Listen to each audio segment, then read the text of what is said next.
Practice model paper. अब देखिए model paper की भी बात आ गई। कुछ स्टूडेंट कहते हैं कि सर हमने विद्या का मॉडल ले लिया, कोई कहते हैं मास्टरमाइंड का ले लिया, कोई कहते हैं अवतार का। तो देखिए कोई सा भी आपने मॉडल लिया हो, सब मॉडल्स नहीं है, सब मॉडल अच्छे हैं।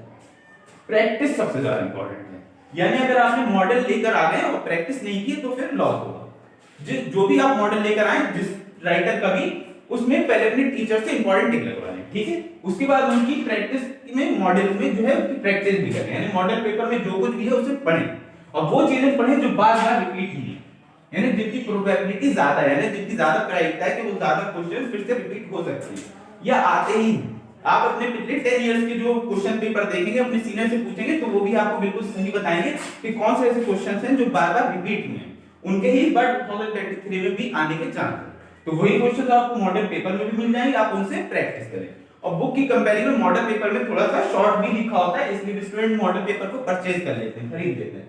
तो आप इसके लिए भी बेस्ट ऑप्शन है कि आप मॉडल पेपर से भी पढ़ें, ओके। उसमें शॉर्ट भी लिखा होता है और आप हाइलाइटर का भी यूज कर सकते हैं, ओके।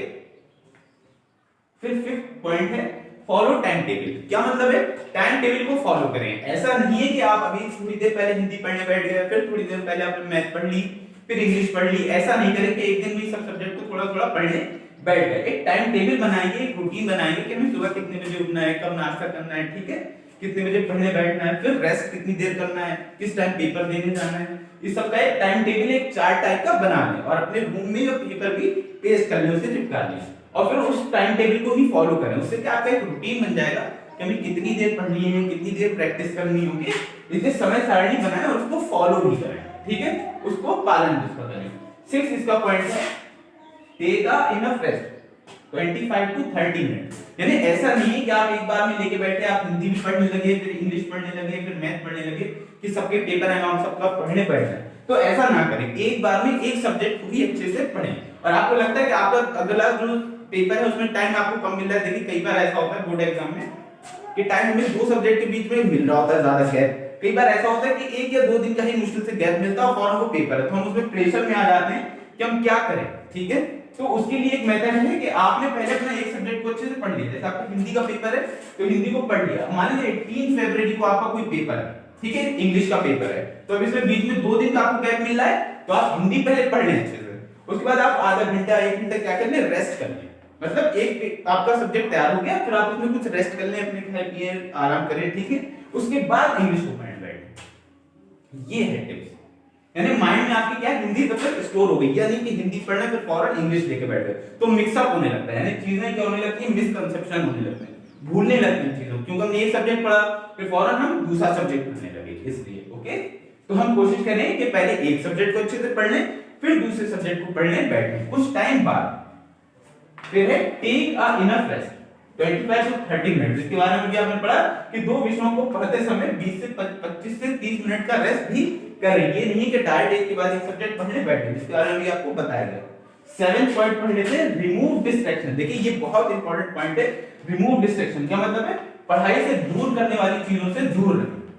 अब वो कौन सी चीज हो सकती है? वो मोबाइल हो सकता है, सोशल मीडिया हो सकती है, पार्टी फंक्शन, इस टाइप की जो चीज होती है। लेकिन पार्टी फंक्शन ये सब क्या हमारी लाइफ में आते रहेंगे, ठीक है, ये हमारी पूरी लाइफ है, तो उसमें कहीं ना कहीं रिलेशन में कोई प्रोग्राम होता रहेगा, कहीं ना कोई पार्टी फंक्शन, बर्थडे, इस टाइप की चीजें होती रहेंगी। लेकिन बोर्ड एग्जाम हमारी लाइफ में एक बार ही आता है। जैसे कोई 10th के स्टूडेंट एग्जाम देने जा रहा है तो एक ही बार 10th एग्जाम देंगे, ये नहीं कि वो हर साल 10th के एग्जाम देते रहेंगे।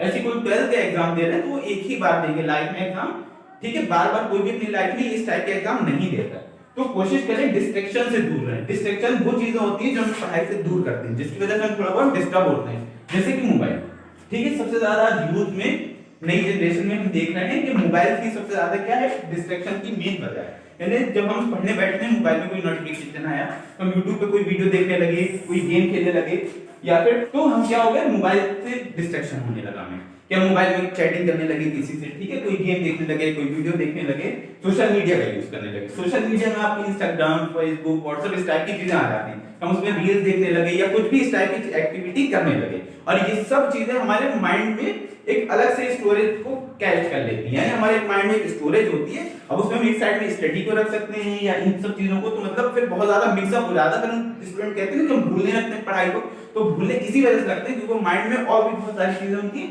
आने लगती है, स्टोर होने लगती है। तो देखिए पढ़ाई के बीच में या पढ़ाई में थोड़ा बहुत जो है वो फ्री टाइम में हम खेल सकते हैं या कुछ कर सकते हैं, बट ये नहीं कि सोशल मीडिया के एडिक्ट हो जाएं, ज्यादा से हम यूज करें। जैसे कि ज्यादातर स्टूडेंट क्या है, सोशल मीडिया इन सब चीजों पे एक्टिव है, तो कोशिश करें कि बोर्ड एग्जाम है ये सब, तो इन सब चीजों से बिल्कुल दूर रहें, ठीक है। नोटिफिकेशन और बाकी सबको ऑफ कर दें, जिससे आप पढ़ाई ज्यादा से ज्यादा कर पाएं। और पढ़ाई के टाइम वैसे भी मोबाइल को हमें दूर ही रखना चाहिए, ठीक है, क्योंकि मोबाइल पास में होगा, थोड़ी देर पढ़ेंगे फिर हम मोबाइल में यूज करने लगेगा, फिर मोबाइल यूज करते करते टाइम बिल्कुल पता नहीं चलता है। तो कोशिश करें कि डिस्ट्रैक्शन से दूर, क्योंकि जब आप डिस्ट्रैक्शन से दूर होंगे आपका माइंड बिल्कुल फ्रेश होगा, तो आप ज्यादा अच्छे से स्टडी कर पाएंगे, साथ में उसे याद भी रख पाएंगे, क्योंकि पढ़ाई करने से ज्यादा जरूरी उसको याद रखना भी होता है। पढ़ाई हमने कर लिया फिर हम भूल गए तो देखिए बोर्ड एग्जाम में कोई फायदा नहीं। पढ़ाई करके अगर हमें वो चीजें याद रह रही हैं, समझ में आ रही है, तभी हम बोर्ड एग्जाम में लिख पाएंगे। तो पूरी कोशिश करें कि डिस्ट्रैक्शन से दूर रहें, ठीक है। फिर है मॉर्निंग स्टडी, यानी सुबह में पढ़ने की कोशिश जरूर करें। देखिए बोर्ड एग्जाम में जो आपका पेपर होता है वो लगभग सुबह में 7:30 बजे से होता है, तो आपको वहां लगभग 7-7:15 बजे पहुंचना होता है। तो कोशिश करें आप 5-6 बजे उठ के 4:30-5 जितने भी जल्दी आप उठते हैं कोशिश करें जल्दी उठे और उस टाइम रिवाइज करें। जो भी आपका पेपर है, जैसे हिंदी का पेपर है कल सुबह, तो आप कल उठे सुबह में और हिंदी का पढ़ने बैठ गए, यानी उन सबको रिवाइज कर लिया, क्योंकि जो सुबह का टाइम होता है, साइंटिस्ट की भी रिसर्च है, वैज्ञानिकों ने भी रिसर्च करके बताया कि जो सुबह का हमारा माइंड होता है सुबह में वो बिल्कुल ताजा ताजा होता है या मतलब फ्रेश होता है। उस टाइम कोई भी हमारे माइंड पे बर्डन नहीं होता है, कोई भी प्रेशर नहीं होता है, तो उस टाइम हम जो भी चीजें पढ़ेंगे वो क्या होंगी, अच्छे से रिवाइज भी होंगी और हमें याद भी रहेंगी। तो पूरी कोशिश करें कि मॉर्निंग टाइम में जरूर, ठीक है, इसीलिए लिखा है मॉर्निंग स्टडी, सुबह में जरूर पढ़ें, क्योंकि सुबह में पढ़ी हुई चीजें हमारे बड़े भी बताते हैं कि सुबह में पढ़ी हुई चीजें हमें ज्यादा याद रहती है किसी और टाइम पढ़ने की कंपैरिजन में। तो सुबह में जरूर पढ़ें। और जितने भी सक्सेस लोग हैं आप उनकी भी वीडियोस में देखेंगे, वो भी अपना एक्सपीरियंस जब शेयर करते हैं तो बताते हैं कि हमने सुबह में 4 बजे उठ के पढ़ा, सुबह में 5 बजे उठकर पढ़ा।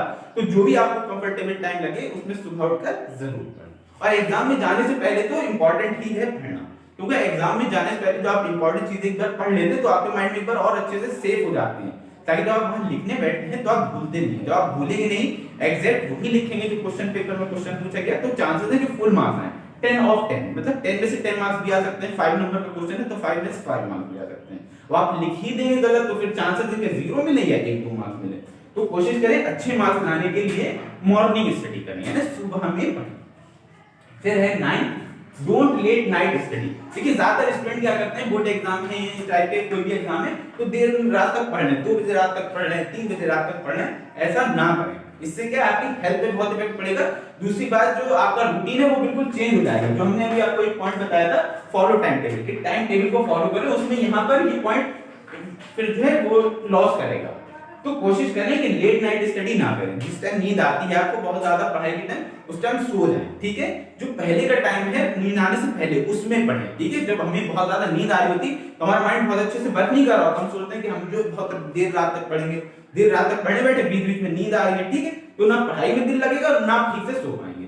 तो ठीक से अच्छी नींद लें। साइंटिस्ट भी बताते हैं, डॉक्टर भी बताते हैं 6 से 8 घंटे की नींद जरूर लें, यानी 6 से 8 घंटे जरूर सोएं, चाहे आपका बोर्ड एग्जाम हो या बोर्ड एग्जाम ना हो। तो कोशिश करें कि 6 से 8 घंटे सोएं। उसके बाद जितना भी टाइम बचता है वो आपके लिए स्टडी का है, तो उसमें पढ़े अच्छे से, ठीक है।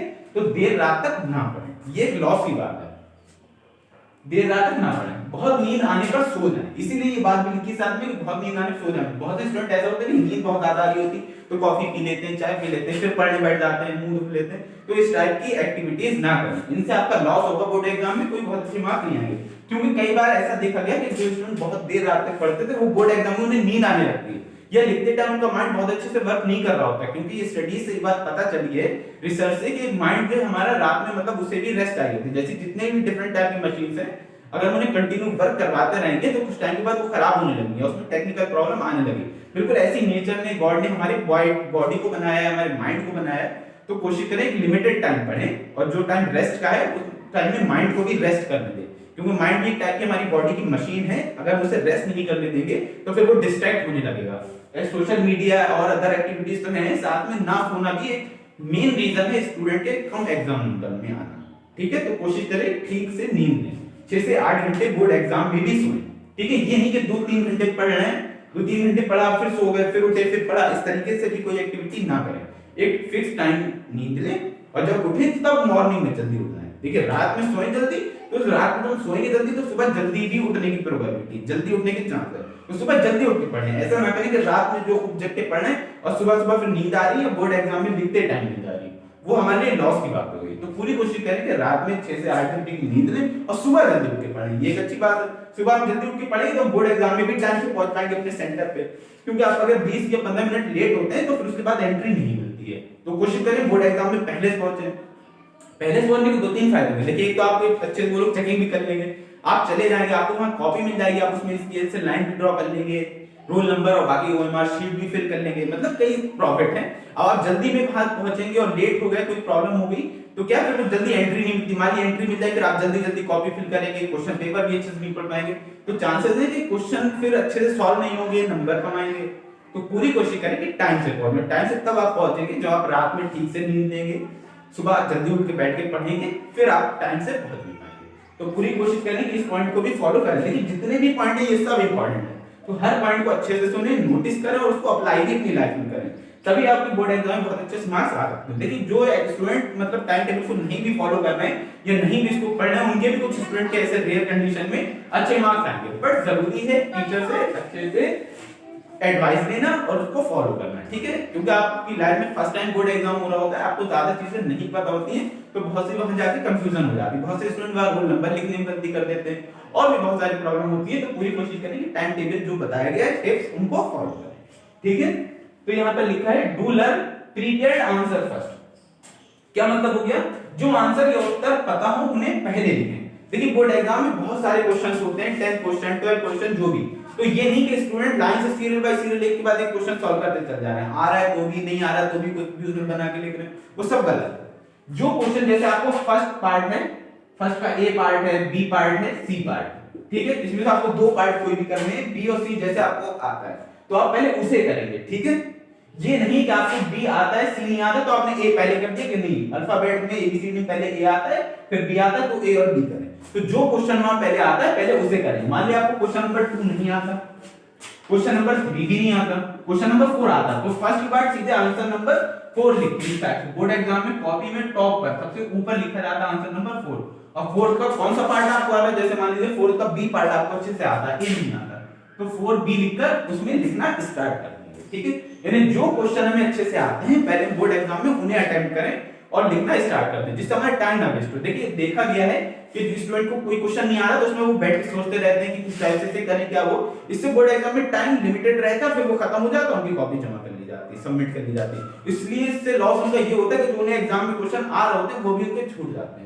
तो पूरी कोशिश करें कि जो एग्जाम में क्वेश्चन पेपर है 15 मिनट उसमें मिलते हैं तो उसको अच्छे से पढ़ें। देखिए, लिखा भी होता है कि बोर्ड एग्जाम में 3 घंटे 15 मिनट मिले, जिसमें प्रारंभिक के 15 मिनट स्टूडेंट को कॉपी में बुक जो क्वेश्चन पेपर है उसको पढ़ने के लिए मिले। तो क्वेश्चन पेपर को अच्छे से पढ़ें और देखिए कौन से ऐसे क्वेश्चन है जो आपको अच्छे से आते हैं, और उसमें जो क्वेश्चन पेपर है उसमें कहीं भी टिक ना करें कि ये क्वेश्चन हमें अच्छे से आता है, ये नहीं आता, ऐसा कुछ ना करें। वो चीटिंग की कैटेगरी है, उसमें चीटिंग में मान लिया जाता है कि स्टूडेंट चीटिंग कर रहे हैं, टिक लगा रहे हैं। तो क्वेश्चन पेपर में देखिए कौन से क्वेश्चन हमें अच्छे से आते हैं, जो क्वेश्चन अच्छे से आते हैं पहले उन्हें अटेम्प्ट करें, उन्हें अच्छे से सॉल्व करें, फिर वो क्वेश्चन लेके बैठे उनको सॉल्व करने बैठे जो आपको नहीं आते हैं, क्योंकि आपके पास टाइम है, आप पहले ही ऑलरेडी अच्छे से जो क्वेश्चन आते थे आप उन्हें सॉल्व कर चुके हैं, यानी उनके नंबर तो आपको मिलेंगे। अब जो लास्ट में जो टाइम बच रहा है उसमें उन क्वेश्चन को सॉल्व करने बैठे जो आपको नहीं आते, ताकि अगर उनमें भी कुछ याद आ जाए आप ठीक से लिख दें तो उसमें भी नंबर मिल जाए, ठीक है। तो लॉस नहीं होता है, इसलिए पूरी कोशिश करें जो क्वेश्चन आते हैं उन्हें अटेम्प्ट करें, पहले उन्हें लिखें, उन्हें सॉल्व करें, उन्हें हल करें, ठीक है। फिर है प्रिपेयर्ड एंड हाईलाइट नोट्स। क्या मतलब है, जो आपने नोट्स बनाए हैं उन्हें अच्छे से पढ़ें। ये नहीं है कि कहीं पर से भी बुक से पढ़ने लगे, मॉडल से पढ़ने लगे, नहीं, जो इंपॉर्टेंट टॉपिक है उनको एक जगह पर लिख दिया अच्छे से, या उन्हें हाईलाइट कर दिया, हाईलाइटर लगाकर, ठीक है।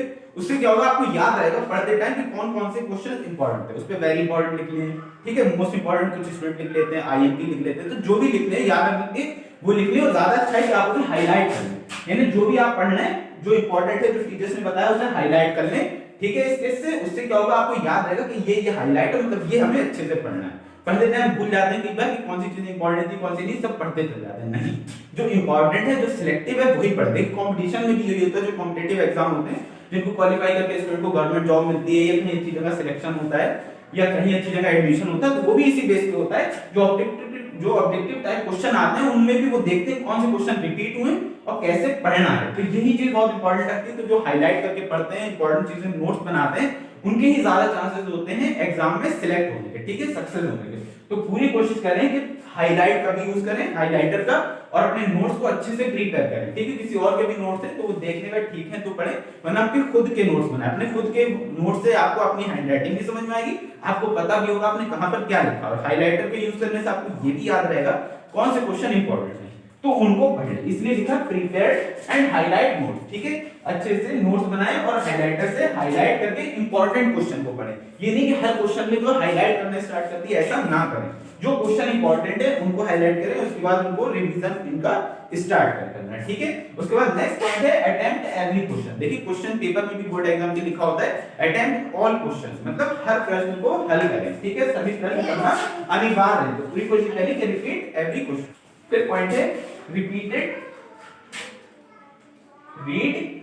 क्वेश्चंस रीड, यानी क्वेश्चन जो बार-बार रिपीट हुए हैं उनको भी पढ़ें। रिपीटेड क्वेश्चन रीड का मतलब बार-बार पूछे जाने वाले प्रश्नों को जरूर पढ़ें। देखिए कुछ क्वेश्चंस ऐसे होते हैं बोर्ड एग्जाम में जो बहुत बार रिपीट हुए थे, जैसे 18, 19, 21, 22 हर साल रिपीट होते हैं। तो ऐसे क्वेश्चंस को जरूर रिपीट करें, उनको जरूर रिवाइज करें, पढ़ें। क्यों? क्योंकि टीचर्स भी बताते हैं देखिए वो क्वेश्चन आने के ज्यादा चांसेस होते हैं जो पहले क्वेश्चन ऑलरेडी पूछे जा चुके हैं। क्योंकि जो बोर्ड एग्जाम में टीचर्स क्वेश्चन पेपर बनाते हैं, प्रश्न पत्र बनाते हैं, तो वो भी ये चीज नोटिस करते हैं कौन से क्वेश्चन ऐसे थे जो इंपॉर्टेंट थे, जो पहले टीचर्स बना के पूछ चुके हैं एग्जाम में। उसी क्वेश्चंस को उसमें से थोड़ी सी थ्योरी चेंज कर देते हैं, उनके कुछ वर्ड्स को चेंज कर देते हैं, बट क्वेश्चन उसी टाइप का होता है, वही क्वेश्चन होता है लगभग। तो ऐसे क्वेश्चन जरूर पढ़ें जो बहुत बार रिपीट होते हैं। देखिए क्वेश्चन पेपर के मॉडल पेपर हो, बुक हो, या जिस चीज से भी आप पढ़ रहे हो, उसके लास्ट में लिखा भी होता है साइड में कि ये क्वेश्चन कितनी बार रिपीट हुए। जैसे कुछ क्वेश्चन 2006 में रिपीट हुए, 12 में रिपीट हुए, 18 में रिपीट हुए, 19, 20, 21, 22 सब में रिपीट हो रहे हैं। तो ऐसे क्वेश्चंस को बार-बार पढ़ें, जरूर पढ़ें, ठीक है। उन क्वेश्चंस के आने की प्रायिकता, प्रोबेबिलिटी, चांसेस ज्यादा होते हैं, ठीक है। तो बार-बार पढ़ें। फिर उसके बाद है अटेम्प्ट एवरी क्वेश्चन, हर प्रश्न को पढ़ें और हल करें, कोई भी प्रश्न छोड़ें ना।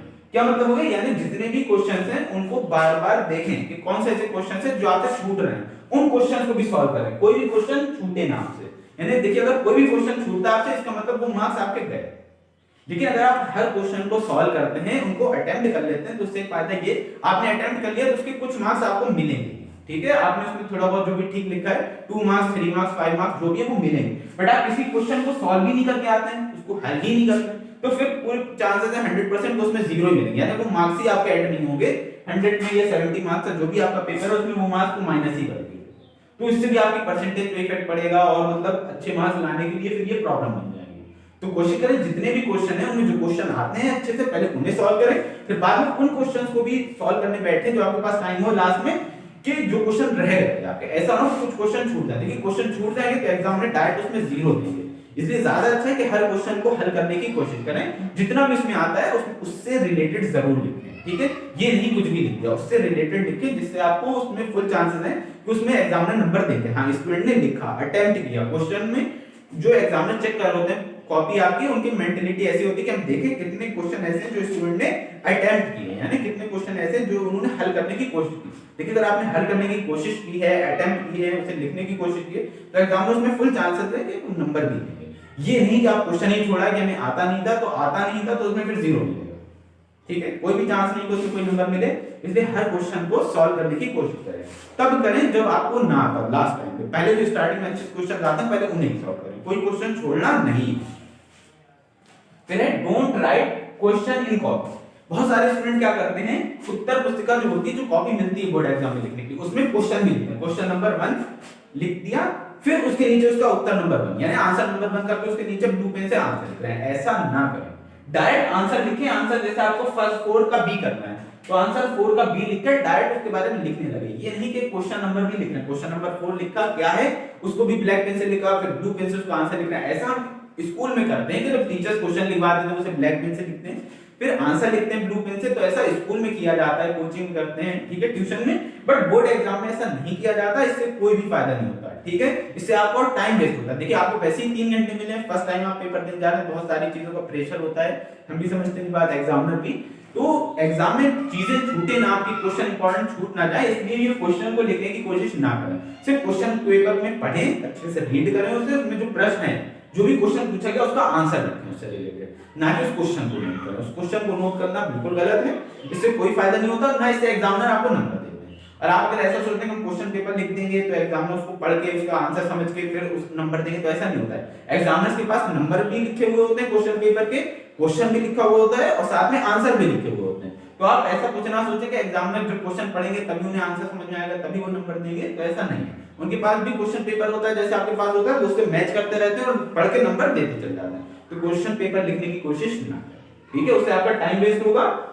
फिर है last point, right related to the topic answer. ये बहुत इंपॉर्टेंट पॉइंट है। ज्यादातर स्टूडेंट क्या करते हैं, उन्हें अगर कुछ आ रहा है पढ़ाई में, जो चीजें उन्हें अच्छे से आती है वो तो उन्होंने सॉल्व की, अब जो चीजें नहीं आती है, ठीक है, उसके बारे में क्या करते हैं, उसमें कहीं सॉन्ग लिखा रहे हैं, कहीं मूवी की स्टोरी लिखा रहे हैं, कहीं कुछ और अपना बायोडेटा लिखा रहे हैं। तो इस टाइप की कोशिश ना करें। एग्जामिनर जब ये पढ़ते हैं वो समझ जाते हैं कि अच्छा इन्हें स्टूडेंट को आता ही नहीं इसलिए इन्होंने कुछ भी लिख दिया, तो डायरेक्ट ऐसे कट करते हैं और सीधे जीरो देते हैं। वो कितने भी नंबर का क्वेश्चन हो, 1 नंबर का हो, 0 नंबर का हो, 10 नंबर का हो, 0 ही मिलेगा।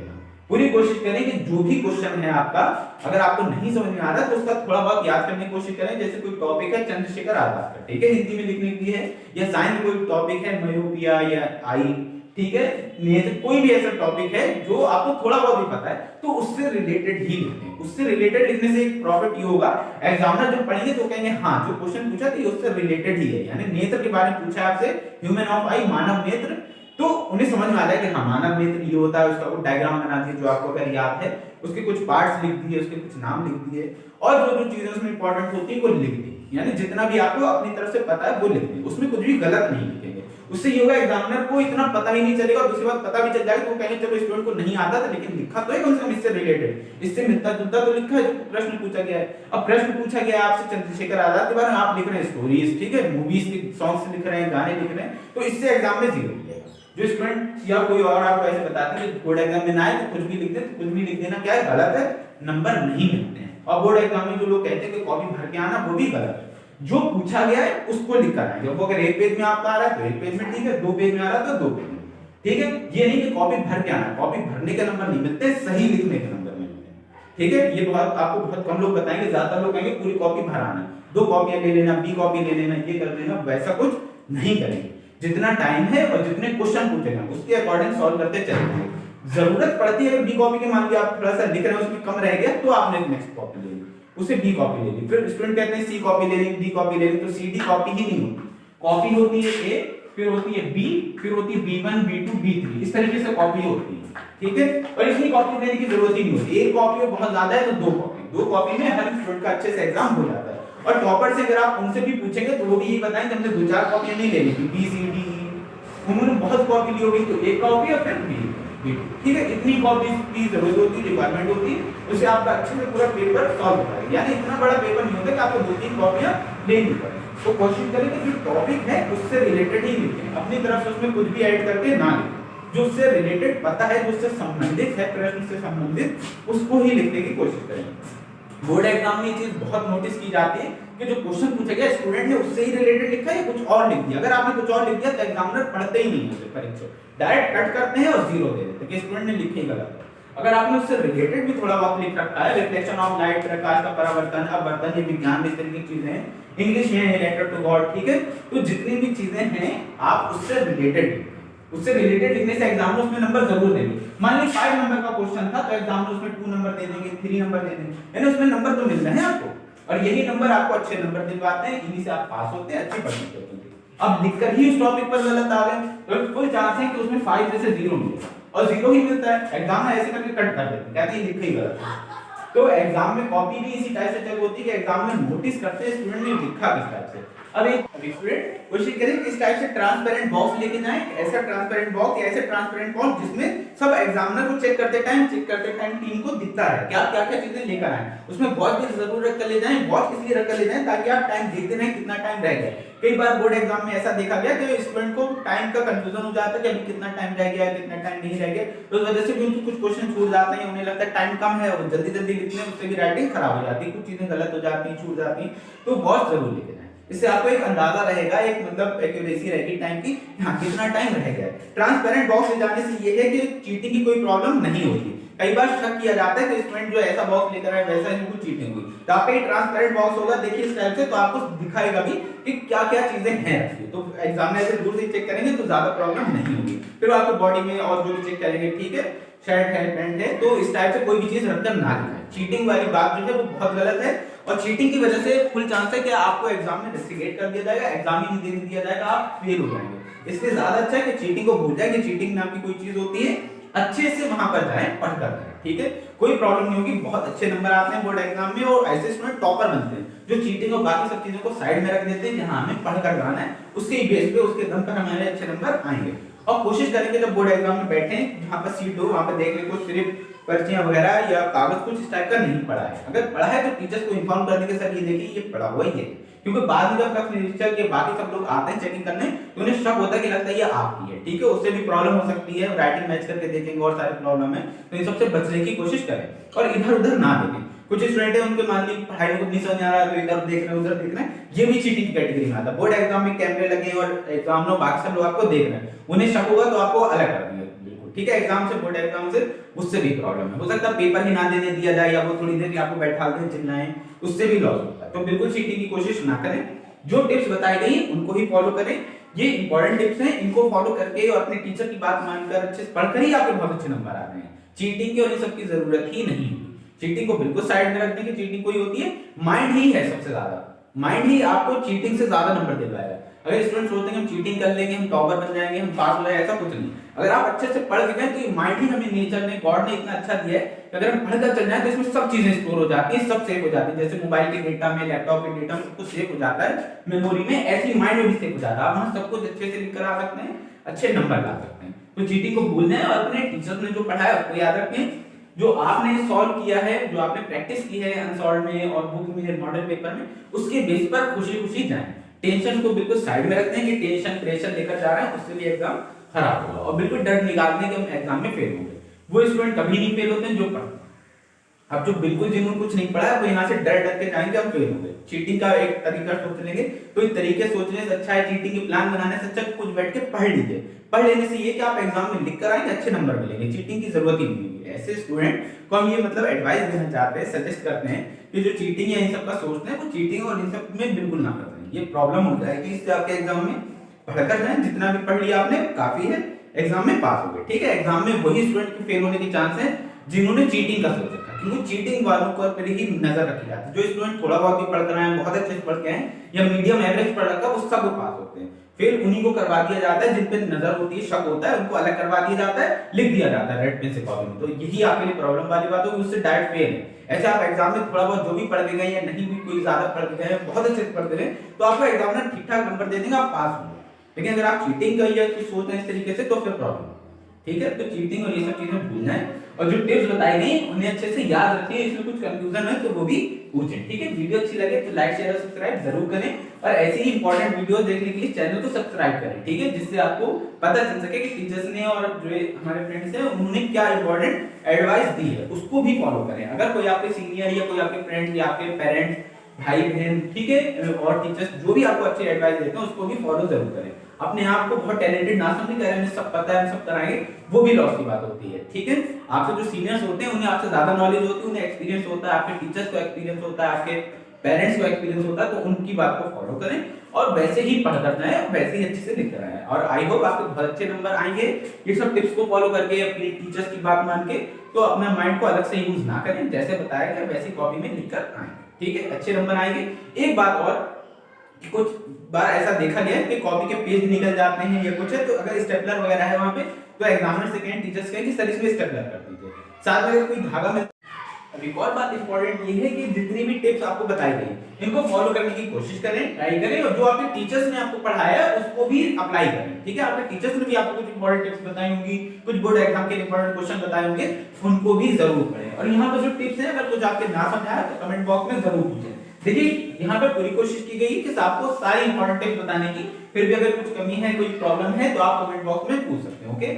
और जो है यहाँ पर जो टिप्स बताई गई हैं वो वही टिप्स हैं जो आपके बोर्ड एग्जाम के लिए बहुत ज्यादा इंपॉर्टेंट है। यहाँ पे कुछ भी ऐसा नेसेसरी अननेसेसरी नहीं है, अनावश्यक नहीं है कि जिसको आप पढ़ लेंगे या सीख लेंगे तो आपका कोई लॉस होगा। यहाँ पे पूरी कोशिश की गई है आपकी हेल्प करने की। फिर भी अगर आपको कोई प्रॉब्लम है तो आप कमेंट बॉक्स में पूछ सकते हैं। लेकिन बार बार ये बात इसलिए रिपीट की जा रही है क्योंकि आप लोग के माइंड में प्रेशर होता है, बोर्ड एग्जाम का एक डर होता है, तो उस डर को निकालें। क्योंकि जब तक माइंड में प्रेशर है तब तक आपके प्रॉब्लम ही रहेगी। क्या प्रॉब्लम रहेगी? आप बोर्ड एग्जाम में माइंड में प्रेशर है वैसे ही गए वहां लिखने, ठीक है, आप डरे हुए हैं पहले से, वहां लिखने में प्रॉब्लम होगी, आपकी लिखने में गलतियां होंगी, हो सकता है क्वेश्चन पेपर में कुछ क्वेश्चन डर के मारे छूट जाए या कुछ आप गलत लिखाएं, इससे क्या आपके नंबर कट होंगे।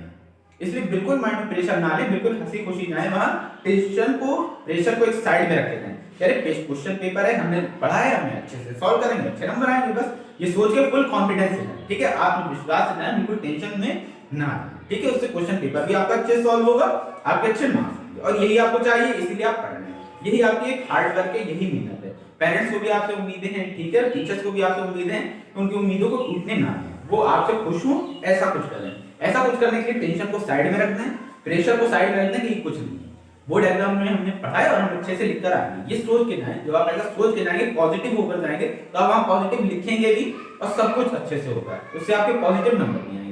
अब यहीं से अगर टेंशन लेकर जा रहे हैं तो आपका लॉस होगा, ठीक है। और जो कुछ पढ़ लिया है वो अच्छी बात है, जो रह गया उसे रिपीट कर लीजिए, उसे पढ़ लीजिए। अब बहुत ज्यादा टाइम नहीं है आपको बोर्ड एग्जाम में कि आप सारी चीजें लेकर लाइन से बैठ जाएं, ठीक है। जो इंपॉर्टेंट टॉपिक्स हैं पहले उन्हें पढ़ लेंगे, फिर वो टॉपिक पढ़ लेंगे जिनके बारे में टीचर्स ने बताया कि हाँ इनको भी पढ़ लेना, इनके आने के चांसेस हैं, जिनके बारे में टीचर्स ने ज्यादा अच्छे से बताया है इंपॉर्टेंट टॉपिक, उनको जरूर रिपीट करना। और कंफ्यूज बिल्कुल ना हो, जो भी कंफ्यूजन हो वो कमेंट बॉक्स में पूछे, अपने टीचर से पूछे और अपने कोचिंग के टीचर्स, जो भी आपके टीचर्स हैं, अपने पेरेंट्स या आपके भाई बहन जो भी हैं जिन्हें नॉलेज है बोर्ड एग्जाम की और सबकी, उनसे जरूर पूछें, ठीक है।